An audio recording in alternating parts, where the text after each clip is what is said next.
and look at the gale of defections from the PDP to the APC. We've asked this question before to PDP, stalwarts. What exactly is happening while we're seeing this much defection from the PDP to the APC? But this time we're not necessarily talking to someone who, is from any particular political party, at least not as far as we know. We will be discussing the danger of this with political analyst and forensic psychologist Dr. Mefor. Dr. Mefor, very good to have you with us this morning. The pleasure is always mine. Thank you. All right, let's begin immediately with Dr. Mefor. How come is it that these defections is only between the ruling party and the main opposition? We hardly see people defecting from the APC or from the PDP to parties like maybe the YPP or other political parties. But let's just start from there. I think the situation is worrisome, but not unanticipated. Okay. Because if you check the configuration of Nigerian democracy, you will see that there are at least 3 big gates wide open for, crisscrossing of political party members from one port to the other. And you also asked why is the gale of the faction not affecting the other minute political parties? Yeah, because they are minute. They are inconsequential, as far as I am concerned. You see, if you understand how Nigerian politics is run, especially how elections are won, and elections, especially at the presidential level, if you do not control the state machinery, you cannot produce the president. That's a fact. By that I mean, production of Nigerian president as at now is controlled by the governors of the states. The reasons are there. I'll come to it later. If you move from a party that controls governors to a party that has no councillor anywhere, what are the prospects? What are you doing there, really? And if you're flying their flag also at any level, even at presidential level, it is just for 2 reasons. To make a personal statement and show up your CV. You can't go beyond it. That's a fact. So that is one major reason why you don't find people moving from APC to PDP. Now, from APC and PDP to the other smaller parties. Now, you have gale of the factions between APC and PDP, but more from PDP to APC. Yeah, because you can't say people don't move from APC to PDP. Last night I read, and I hope it's not fake, that Senator Sani moved from APC to PDP. I'm here to confirm that. But I read that widely yesterday, and I haven't seen a statement put out there by him saying that it is not true. Now, why do we have politicians moving in this manner with reckless abandon? I think I have 3 reasons for it. Number 1, there is no extant laws, regulations in place to, sort of regulate the conduct of politicians. Fidelity, for example, even in a town union, for you to enjoy what you call financial benefits of a town union, right? You need to have stayed in that town union in organizations generally for maybe 6 months, 1 year, 2 years. Is always stipulated. You don't find this in political party constitutions. Even where you have that in political party constitutions, they take it away by having a counteracting provision that says that the NEC or the National Working Committee can grant a waiver. Once you do that, poaching becomes inevitable. Look at what is happening in Anambra now. People who lost primaries have migrated to smaller parties to pick their flags, not because they hope to win, but because they want to punish the party that denied them ticket. And again, do you really blame them as such if the parties did not actually allow them to, it did not allow free and fair election? Let me give you an example. When you say that a serving honorable member of Federal House of Representatives is not qualified to contest for your party ticket, for governorship, you make nonsense of the extant provisions of the Nigerian Constitution. Do you understand the point? So now, there is even a much more serious factor why the migration, the traffic is heavier on the side of the PDP to APC.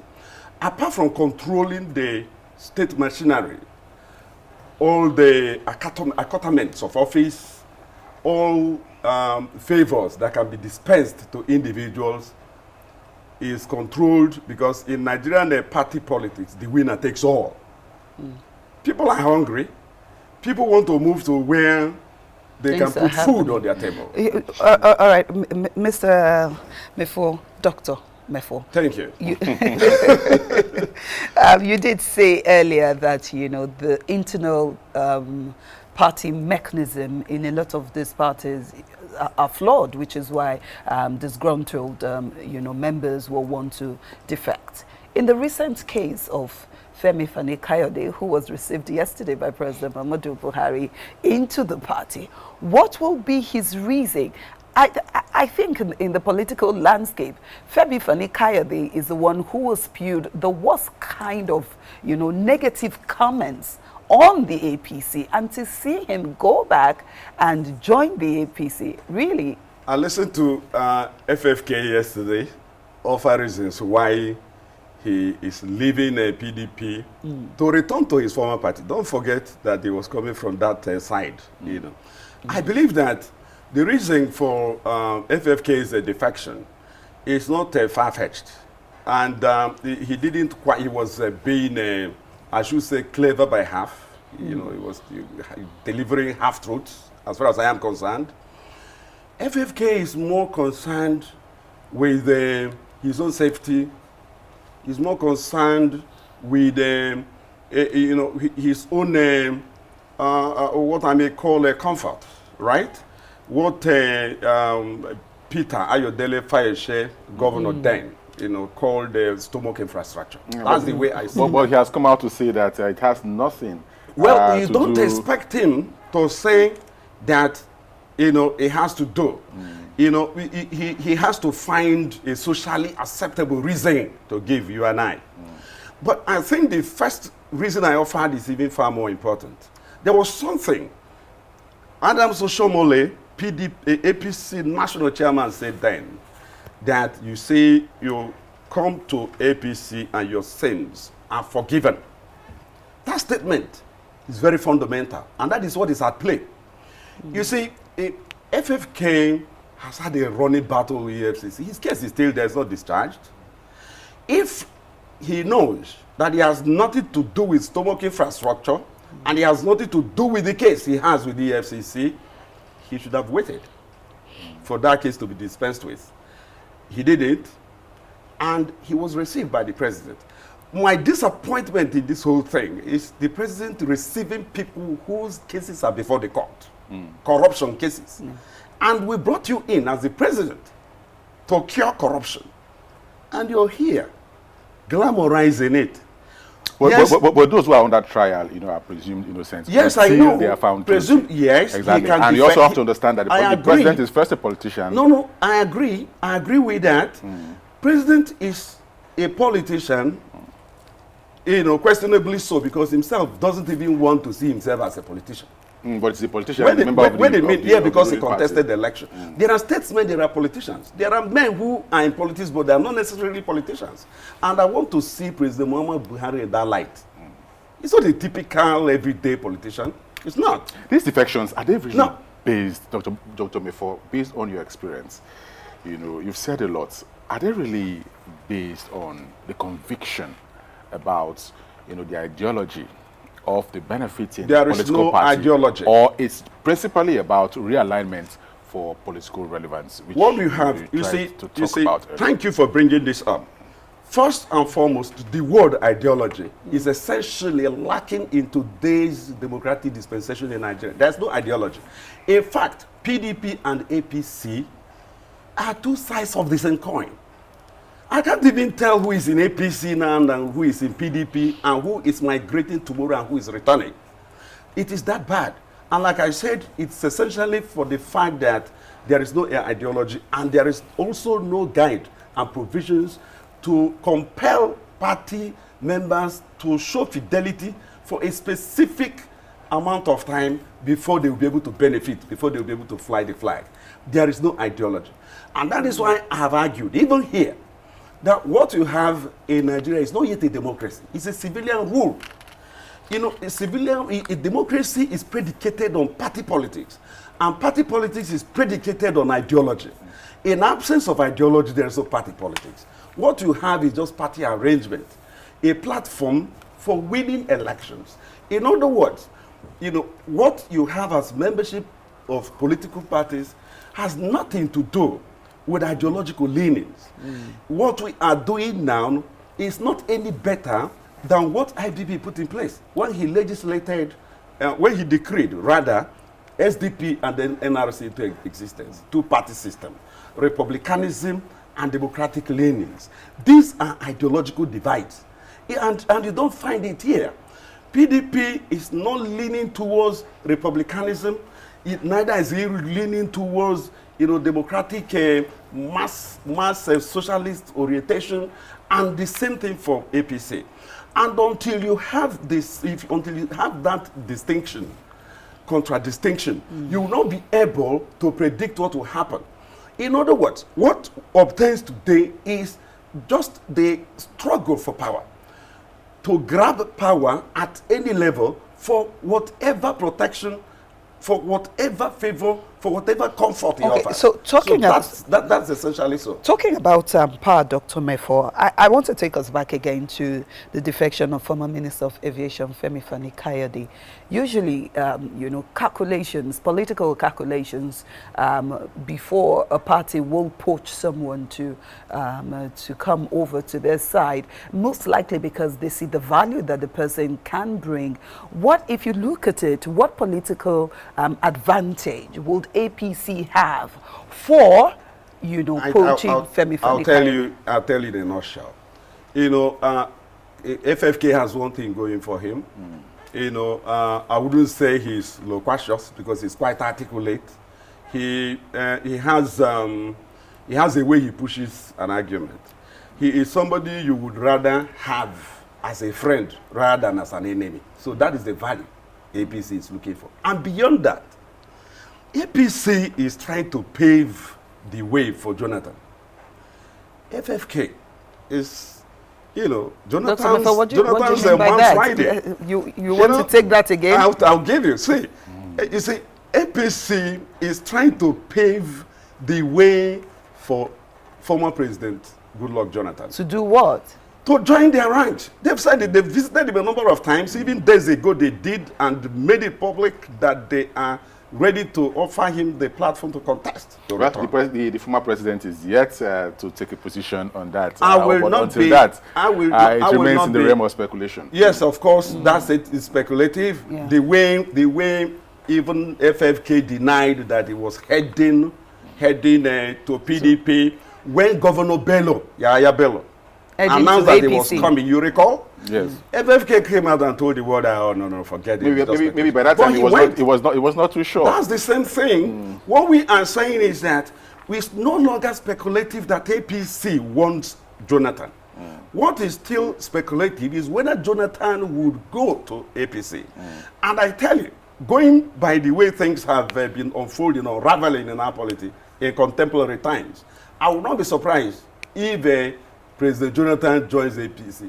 Rather, I would not be surprised nor will I blame him also. Well, because the system does not. Yes, I will not. That's a decision for the former president. Sure, it's a position for him to take. And, but no, well, sorry, baby. I want to take you up on why you will not blame him. This is the man that was president on the platform of the PDP, and in fact, all of his political career was, you know, at the PDP. A lot of people, you know, party pundits will still say that a lot of party members still hold their loyalty to President Goodluck Jonathan because of the singular act of, you know, after the 2015 election, peacefully exiting office and letting President Muhammadu Buhari rather than contest the result of the election. So why would you not blame him? I wouldn't blame him because, like I said before, you don't have party system in the real sense of the word. APC and PDP, one and the same, as far as I am concerned. So why move? That's a fact. Why not move? That should be the question. So why would the APC want the former president? What do you think is the strategy? Electoral values. What do you think is the strategy? The strategy, three things. One, constitutionally, Jonathan wouldn't qualify to contest for more than one more time. And it's easy for them to push him. If he does, he goes for one term and not can fight for the power back. That's a good reason, don't you think? And it has very serious electoral value. Whether you like it or not, they are pushing that as one wage to stop the ongoing campaign for the production of Nigerian president of Southeast extraction. Jonathan should support the Southeast. That's what I would advise him to do. That's what he has to do now. If he does that, it will be more ennobling. If he doesn't, I still wouldn't blame him. All right, let's go back to Fani-Kayode. You know, Sanami has said about how he has been very vocal in criticizing the government of the day and the party in power. Incidentally, he has joined the APC. He has been out of the APC, really. Do you think Fani-Kayode can be trusted even within the ranks of the APC, considering his antecedents? Can any politician be trusted? I'm not sure I can trust any politician, and that is why I'm not one. You know, you see, that is why I prefer to talk about statesmen and not politicians. Politicians are after power, and it's not the Nigerian thing. And that is why you need very rigid laws, regulations to guide their conduct. If you don't do that, they will become jumpologists. Can electoral reforms really address this problem of defection? It has to. Electoral reforms must address such things. Electoral reforms must guarantee internal party democracy and remove the overarching power of the neck of political parties to nominate candidates, regardless of what happens at the primaries. You need to remove that. Power must return to the people. You see, PDP says power to the people. It's not true. It's only a slogan. Power is not with the people. You know why? Internal party democracy means that the party members will determine who flies their flag. It's not so. Who determines it today is the neck of the political So parties. how do you use laws and guidelines, you understand, to stop a person from moving from party A to party B? It's simple now. Very, very simple. If you say that no member of political party will fly the party flag unless he stays there for, say, 2 years, right? And you cancel the issue of waiver, nobody would want to move. Give me the reason the Anambra gubernatorial candidates who lost in the primaries would want to move to other political parties since they know they will have to wait for 2 whole years. So law can guarantee that.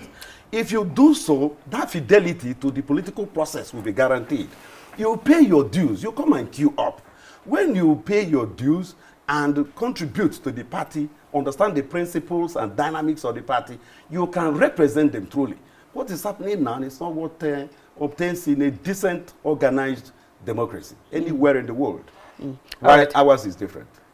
Ours is indeed different. But if let's look at stay with the issue of electoral reforms. Of course, you know of the debates and the transmission of results electronically. This is being everywhere. We know that from the House of Representatives to the Senate, not all the 52 senators didn't, were opposed to that transmission, electronic transmission of results, and is still hanging there.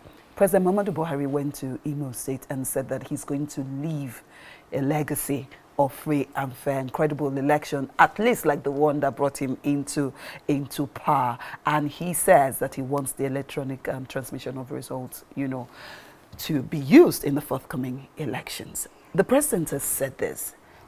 Do you think that, his party members will align to what the president has said to make sure that we're able to actually have credible electronic elections that will take us out of the rigging of elections? I said it once, I think here, that the number one lawmaker is the president in a presidential democracy. There's what we call executive bills. Executive bills are bills of the president. Bills of the executive arm of government, which the president presides over, pushed in there on his behalf by the Attorney General. It means that legislative process in that National Assembly has to be driven by the President of the Federal Republic of Nigeria. He has to push it.